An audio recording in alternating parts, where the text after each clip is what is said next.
एक पत्नी ने अपने पति से कहा, सुनते हो? हाँ हाँ सुनाओ। जाओ एक छाता ले आओ। पति बड़ा भोला था, पत्नी बड़ी होशियार थी। अक्सर पत्नी ही मार्केट करती थी। आज बहुत दिनों में पति गया है। उसका पति बड़ा भोला भाला था, सीधा सरल। पत्नी ने कहा, सुनो जी, आज फुर्सत नहीं है घर में, जाओ जल्दी से छाता ले आओ बाजार से। और सुनो, ये दुकानदार 1 का 2 बताते हैं, जितना दुकानदार का है उससे आधा रेट लगाना, आधे भाव में खरीदना। हाँ हाँ तुम्हारी बात मानता हूं, जाऊंगा। पत्नी ने पैसे दिए, चला दुकान पहुंचा। भैया छाता दो। छाता वाले ने कहा, ये रहा छाता। क्या भाव है? 20 रुपए का। नहीं, उसने 24 रुपए बताए। 24 रुपए का। अच्छा 24 रुपए का। उसको अपनी पत्नी की याद आ गई। उसने कहा था आधा कहना।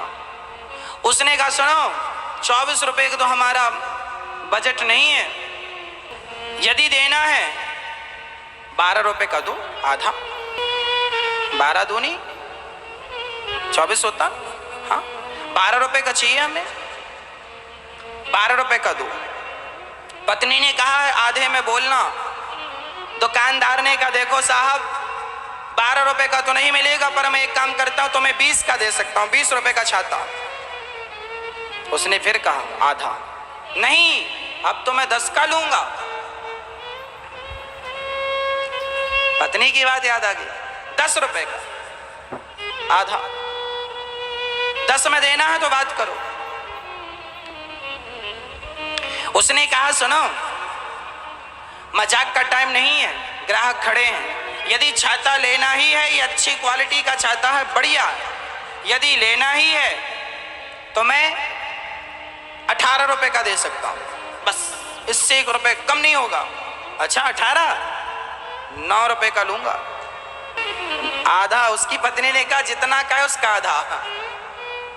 पर पत्नी ने कहा था पहली बार जितना का है उसका आधा, पर ये हर बार में आधा आधा करता जा रहा है।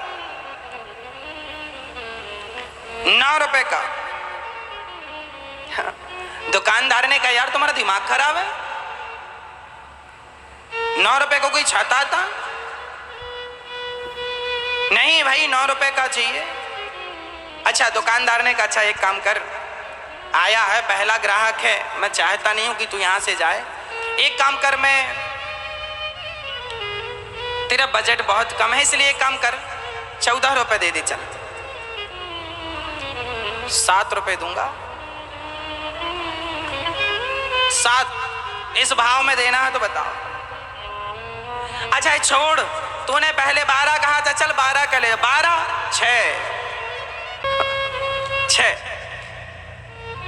उसने छाता अंदर रखा, चल यहां से भाग। यह आदमी एक भाव में स्थित नहीं है, एक भाव में टिका नहीं है, इसलिए एक भाव में टिका नहीं था तो इसे छाता नहीं मिला। तो जो आदमी एक भाव में नहीं टिकेगा उसे भगवान कैसे मिल जाएंगे? इसलिए भगवान के भाव में टिकना पड़ेगा। वह एक विश्वास, वह एक कृष्ण का भाव, वह एक प्रेम का भाव, उस प्रेम में टिकना पड़ेगा। अमीरी आवे, गरीबी आवे, सुख आवे, दुख आवे, पर उस हाल में भगवत भाव में टिके रहो। जैसे सुदामा के जीवन में कितना संकट आया पर उन्होंने कृष्ण को नहीं छोड़ा और अंत में उनको भगवत प्राप्ति हुई। अब सुदामा भी कहते, यार इतना भजन करने पर भी इतनी गरीबी है, खाने को रोटियां नहीं है, चलो छोड़ो, कृष्ण के भजन से क्या होता है। तो फिर हम और आप सुदामा की कथा सुनाते और आप सुनते। यदि सुदामा हम सबको प्रिय लग रहे हैं तो केवल इसलिए प्रिय लग रहे हैं कि उन्होंने विषम परिस्थितियों में भी भगवत चिंतन नहीं छोड़ा, अपने भाव को नहीं छोड़ा। एक भाव में टिके रहो, बार बार भाव ना बदलो। कई लोगों के भाव बार बार बदल जाते, जैसे इस आदमी के छाता के लिए बार बार भाव बदल गए। अच्छा महाराज जी राम जी की पूजा कर लें कि कृष्ण जी की कर लें? भैरवनाथ जी की पूजा कर लें हम? महाराज जी हमने ये किया, अभी ये मंत्र जप रहे थे, अब ये वाला जप लें। अच्छा अभी हम ऐसा करते, अब ऐसा करने लग जाए, ये तुम्हारे भाव क्यों बदल रहे हैं? महाराज जी पहले हम 5 बजे उठते थे, 7 बजे आवाज कल उठने लगे, चलेगा? ये भाव क्यों बदल रहे हो? महाराज जी पहले हम ज्यादा कथा सुनते थे, पर अब बिल्कुल विश्वास उठ गया भगवान पर। क्यों उठ गया विश्वास? महाराज जी हम हर साल वैष्णव देवी का दर्शन करने जाते थे, और इस बार हम गए, हमने वैष्णव माता से कहा, माँ माँ माँ, हमें हमारी बहू के बेटा ही होना चाहिए, बेटा ही होना चाहिए, हम आपकी अखंड ज्योत जलाएंगे, पैदल आएंगे। पर जब घर पहुंचे महाराज तो बेटा नहीं बेटी हो गई, बहू के बेटी हो गई। अब बेटी हो गई, अब भगवान पे विश्वास जरा कम हो गया।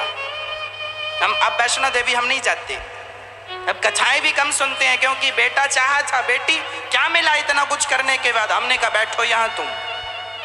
हमने कहा तुम्हारी बहू की किस्मत में बेटी भी नहीं थी, वो तो भगवत कृपा मानो कि तुम्हें भगवान ने बेटी दी है, ये नहीं सोच रही हो, ये सोच रही हो कि बेटा नहीं दिया। मतलब ये लोग एक भाव में स्थित नहीं है, ये भाव बदलने वाले लोग यही तो हैं। ये कौन लोग हैं? यही वो छाता के खरीदार हैं, ये भाव बदल रहे हैं। बेटा होगा तो ही भजन करेंगे, बेटी होगी तो भजन नहीं करेंगे।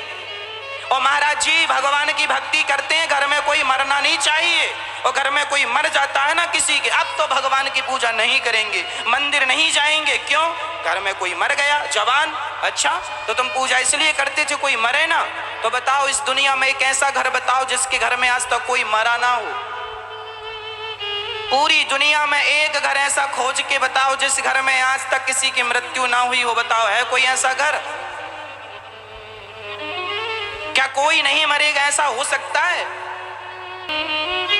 अरे मृत्यु होगी, इससे भगवान का क्या लेना देना है? जो जितने कर्म किया था, जैसा किया था, जितनी जिंदगी थी उसने उतना जिया, गया। मेरा काम था 7 दिन का कथा सुनाने का, सुनाया, छुट्टी। उसी प्रकार इस जिंदगी में आप आए हो कुछ अच्छा करने, ईश्वर ने वक्त दिया है 50 साल 100 साल का समय, कार्यकाल पूरा हुआ, जाओ 5 साल पूरे हुए, फिर चुनाव होंगे। जनता ने नेता चुना केवल 5 साल के लिए, कार्यकाल पूरा हुआ, गए कि नहीं, फिर चुनाव लड़ेंगे। उसी तरह ईश्वर ने तुम्हें कार्यकाल दिया है, नेताजी का कार्यकाल 5 साल का होता है, हमारा और तुम्हारा कार्यकाल 25, 50, 100 सालों का होता, बस इतना ही अंतर है। और सबको कार्य करने के लिए नियुक्त किया गया। नेताजी बनाए गए थे इसलिए कि ये समाज की सेवा करें, पर सेवा ना करके शोषण करने लगे तो अगली बार जनता थोड़ी साथ देगी। सेवा करने के लिए गद्दी दी जाती है, शोषण करने के लिए नहीं। इसलिए उसी प्रकार ईश्वर ने तुम्हें मनुष्य बनाया है सेवा करने के लिए, माँ बाप का शोषण करने के लिए नहीं, गरीबों का शोषण करने। यदि यदि यदि शोषण करोगे तो यह गद्दी छिन जाएगी, अर्थात मनुष्य के जन्म से हाथ धो बैठोगे और करोड़ों जन्म के लिए भगवान तुम्हें कुकर सूकर की योनि में भेज देंगे। जाओ, ये कार्यकाल है, आपको कब मरना है? कार्यकाल जिस दिन पूरा हो जाएगा चले जाओगे। तो भगवान की भक्ति का अर्थ ये नहीं है कि तुम्हारे घर में कोई मरेगा नहीं, अरे मरेगा, पर धैर्य रखना, तुम्हें भी मरना है, हमें भी मरना है, सब भगवान के घर से आए हैं और सब भगवान के घर ही जाएंगे, कोई अलग कहीं नहीं जाता। यह ईश्वर की व्यवस्था है।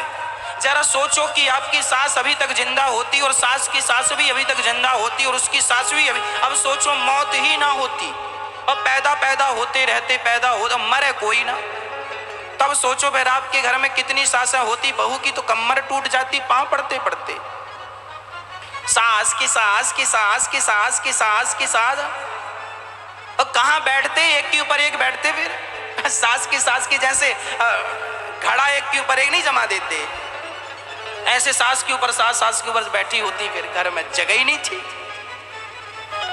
अब 10 बाई 10 के कमरे में कितनी सासें सो लेंगी बताओ, और आपकी 20-25 सासें जिंदा होती अभी तक, तो क्या होता फिर? तो ये जो मौत है ना, ये भी ईश्वर की साफ सफाई है, व्यवस्था। इस संसार में सब निश्चित है, सब सच्चाई यही है। अब कोई सच्चाई को माने ना माने, भगवान को दोष ना देना, हर व्यक्ति अपने अपने कर्मों का फल भोगता है।